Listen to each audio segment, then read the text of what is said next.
The whole House, to which the Counter-Terrorism and Border Security Bill was committed, has gone through the same and has directed me to report it to your Lordships with amendment. Boateng.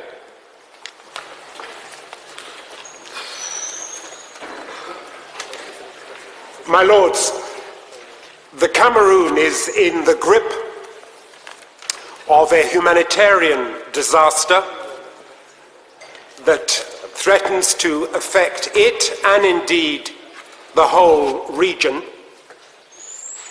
The Anglophone communities in that country see their rights, see their expectations of a prosperous and safe life trampled underfoot. My Lords, this crisis has its origins in a plebiscite of 1961, which I, in my own childhood in the region at the time, recall as being of concern then, certainly to the region, to my father, who was a cabinet minister in a neighbouring country, but also and significantly to members of this House and the other place, who saw in a flawed plebiscite that posed simply a binary question to the English-speaking regions of the Cameroon: join Nigeria or join Francophone Cameroon. That was the choice that was given them. They were not given the choice to form their own independent state.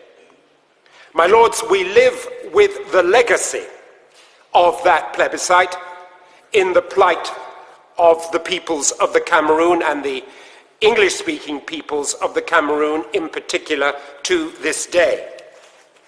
And the horrific figures, my Lords, speak for themselves. 100,000 peoples displaced. 3.3 million peoples in need of humanitarian assistance. More than 450 innocent civilians killed in the course of the conflict in the Anglophone regions. Countless separatist fighters and government soldiers killed, murdered, often in horrific circumstances. Only this morning, my Lords, I met with someone whose family member was giving assistance to a government soldier who had seen the heads of 4 of his comrades displayed on the road when he returned to the place where those soldiers had gathered. He has gone mad, and not surprisingly. There have been atrocities committed on both sides. As we speak, people are held without trial. People have disappeared, kidnapped, in a dirty war out of which no one comes with any credit at all.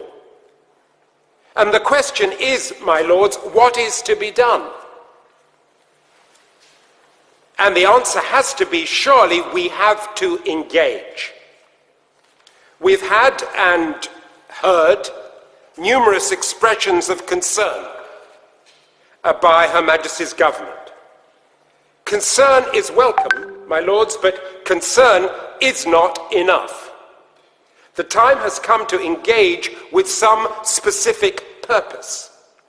And that purpose surely has to be to inculcate a national dialogue, a genuinely national dialogue within the Cameroon that is designed to address those grievances which are real and which are continuing, grievances that led some years ago now, because the situation has been deteriorating over the last 2-3 years in particular, grievances that led lawyers to go on strike, that led teachers to go on strike because the protections that they had secured from the original federalist solution that followed the plebiscite had been so dissipated that Anglophone students were at a disadvantage when they took exams, that cases could not properly be heard in the courts because Francophone judges were adjudicating on law, the common law of which they had no knowledge,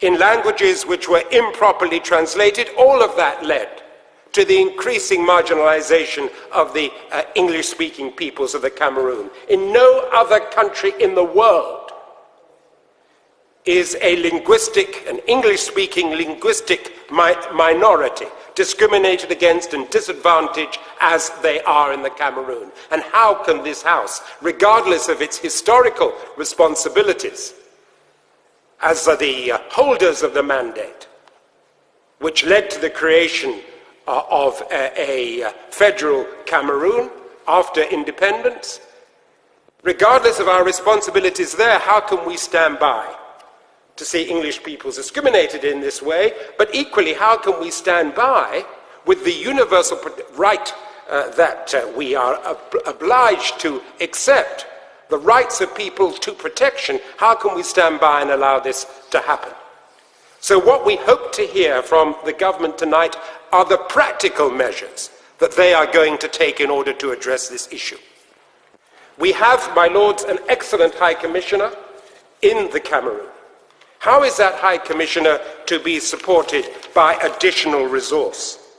We have a commitment, after all, which we have made, and the government has been very clear about that, to increase the resources available in order to ensure that the Foreign Office is able to guarantee the right of protection against atrocity. Are these resources going to be made available to the High Commission in the Cameroon? Because they cannot do it on the resources currently allocated for that purpose.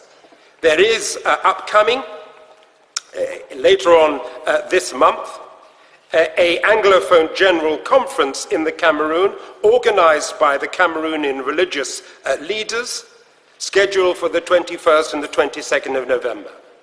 How are we to support that as a nation with resource? How are we going to encourage the government of the Cameroon to engage with religious leaders in that conference? And crucially, are we also going to seek to encourage the separatist movements also to engage? Because innocent people are being caught between a rock and a hard place.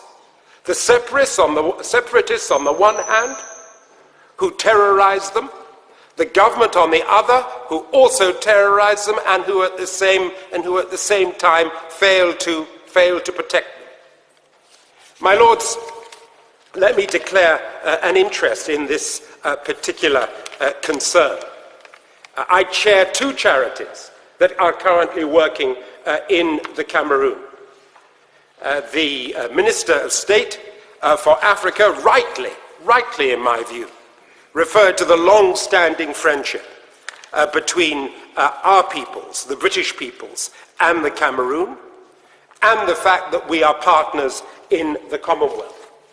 That long-standing friendship has caused Boateng International, previously the Countess Ramphurly Library Trust, to have worked in the Cameroon since 1962. We have worked in both the English-speaking Cameroon and in the French-speaking Cameroon. We are now, it is a charity, my lords, that trains librarians and provides books. It helped me as a little boy growing up in the Gold Coast and then Ghana by founding the first dedicated children's library in sub-Saharan Africa. We are now no longer able, my lords, to work in English-speaking Cameroon.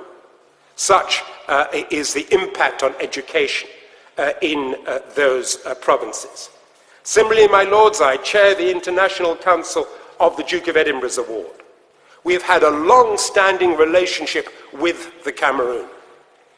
We work closely with ministries in the Cameroon, with civil society in the Cameroon. We are no longer able to work in the English-speaking Cameroon. That is the reality on the ground, and something has to be done. My lords, let me just close my remarks by allowing the peoples of the English-speaking Cameroon really to speak for themselves. One child who describes how she and her family have had to take to the forest in order to be safe, both from the government troops and from the separatists. Her education has been disrupted.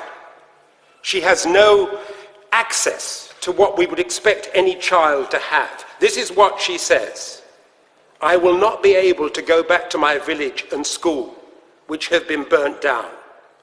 The forest is now my home. The forest is now my home. There are no schools or books there. I still have hopes to go to school and read books again."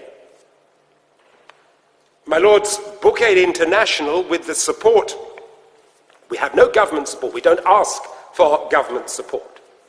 We are supported by publishers who provide brand new books. We are supported by British people, ordinary British people. And we are supported in this particular instance, because of the difficulty of working in the Cameroon at this time, we are supported by the People's Postcode Lottery, to whom I give great thanks and credit.